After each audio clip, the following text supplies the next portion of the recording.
Insight news 14 YouTube ಚಾನೆಲ್ಗೆ ನಿಮಗೆ ಸ್ವಾಗತ. ನಮ್ಮ insight news 14 YouTube channel subscribe ಮಾಡಿಕೊಳ್ಳಿ ಹಾಗೂ ಬೆಲ್ ಐಕಾನ್ ಒತ್ತಿ. ಕರ್ನಾಟಕ ಸಿವಿಲ್ ಪೊಲೀಸ್ ಪರೀಕ್ಷೆಯಲ್ಲಿ ಭಾರೀ ಎಡವಟ್ಟು, ಅಭ್ಯರ್ಥಿಗಳ ತೀವ್ರ ಆಕ್ರೋಶ ಪ್ರತಿಭಟನೆ. ನಮಸ್ಕಾರ ಪ್ರಿಯ ವೀಕ್ಷಕರೇ, ಇವತ್ತು ರಾಜ್ಯಾದ್ಯಂತ ನಡೆದಿರೋ ಕರ್ನಾಟಕ ಸಿವಿಲ್ ಪೊಲೀಸ್ ಪರೀಕ್ಷೆಯ ಸುತ್ತ ದೊಡ್ಡ ವಿವಾದವೇ ಸೃಷ್ಟಿಯಾಗಿದೆ. 4,000 ಹುದ್ದೆಗಳಿಗೆ ಬರೋಬ್ಬರಿ 5 ಲಕ್ಷಕ್ಕೂ ಹೆಚ್ಚು ನಿರುದ್ಯೋಗಿ ಯುವಕ ಯುವತಿಯರು ಹಗಲು ರಾತ್ರಿ ಕಷ್ಟಪಟ್ಟು ಪರೀಕ್ಷೆ ಬರೆಯೋಕೆ ಬಂದಿದ್ರು. ಆದ್ರೆ ವಿಜಯಪುರದ ಶಾರದಾಂಬಾ ಪದವಿಪೂರ್ವ ಕಾಲೇಜು ಕೇಂದ್ರದಲ್ಲಿ ನಡೆದ ಘಟನೆ ಪ್ರತಿಯೊಬ್ಬ ಪರೀಕ್ಷಾರ್ಥಿಯನ್ನ ಆಕ್ರೋಶದ ಬೆಂಕಿಗೆ ತಳ್ಳಿದೆ. ನಿಯಮದ ಪ್ರಕಾರ ಬೆಳಿಗ್ಗೆ 10 ಗಂಟೆಗೆ ಸಿಗಬೇಕಿದ್ದ ಪ್ರಶ್ನೆ ಪತ್ರಿಕೆ ಸಿಕ್ಕಿದ್ದು ಯಾವಾಗ ಗೊತ್ತಾ? ಬರೋಬ್ಬರಿ 1.5 ಗಂಟೆ ತಡವಾಗಿ, ಅಂದ್ರೆ 11:30 ನಂತರ. ಇಷ್ಟೇ ಆಗಿದ್ರೆ ಹೋಗ್ಲಿ ಬಿಡಿ ಅಂತ ಸಹಿಸ್ಕೋಬಹುದಿತ್ತೇನೋ. ಆದ್ರೆ ಅಲ್ಲಿ ನಡೆದಿದ್ದು ಅದಕ್ಕಿಂತ ದೊಡ್ಡ ಎಡವಟ್ಟು. Question paper answer paper miss match. ಹೌದು, ನೀಡಲಾದ ಪ್ರಶ್ನೆ ಪತ್ರಿಕೆ ಮತ್ತು OMR ಶೀಟ್ನಲ್ಲಿರೋ ಸೀರಿಯಲ್ ನಂಬರ್ಗಳೇ ಬೇರೆ ಬೇರೆ. ಯಾರದ್ದೋ ಕ್ವೆಶ್ಚನ್ ಪೇಪರ್, ಇನ್ಯಾರದ್ದೋ OMR ಶೀಟ್ ಕೊಟ್ಟು.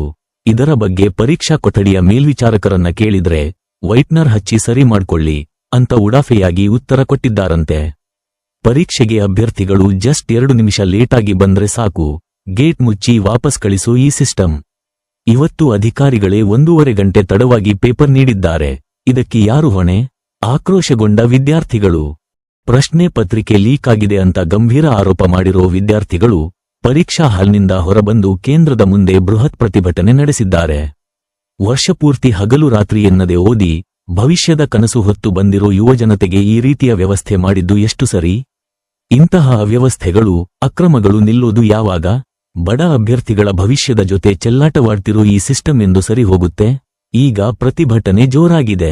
ಲಕ್ಷಾಂತರ ಅಭ್ಯರ್ಥಿಗಳ ಈ ಆಕ್ರೋಶಕ್ಕೆ ನಮ್ಮ ರಾಜ್ಯ ಸರ್ಕಾರ ಮತ್ತು ಪೊಲೀಸ್ ಇಲಾಖೆ ಏನು ಕ್ರಮ ತಗೊಳ್ಳುತ್ತೆ ಅನ್ನೋದನ್ನ ಕಾದು ನೋಡಬೇಕಿದೆ. 2 ನಿಮಿಷ ಲೇಟಾಗಿ ಬಂದ ವಿದ್ಯಾರ್ಥಿಗಳಿಗೆ ಪರೀಕ್ಷೆ ಕೊಠಡಿಗೆ ನಿರ್ಬಂಧ ಹೇರುವ ಶಿಕ್ಷಣ ಇಲಾಖೆ ಅಧಿಕಾರಿಗಳ ಈ ನಿರ್ಲಕ್ಷ್ಯಕ್ಕೆ ಏನು ಶಿಕ್ಷೆ ನೀಡುತ್ತೆ ಎಂದು ವಿದ್ಯಾರ್ಥಿಗಳ ಪ್ರಶ್ನೆ.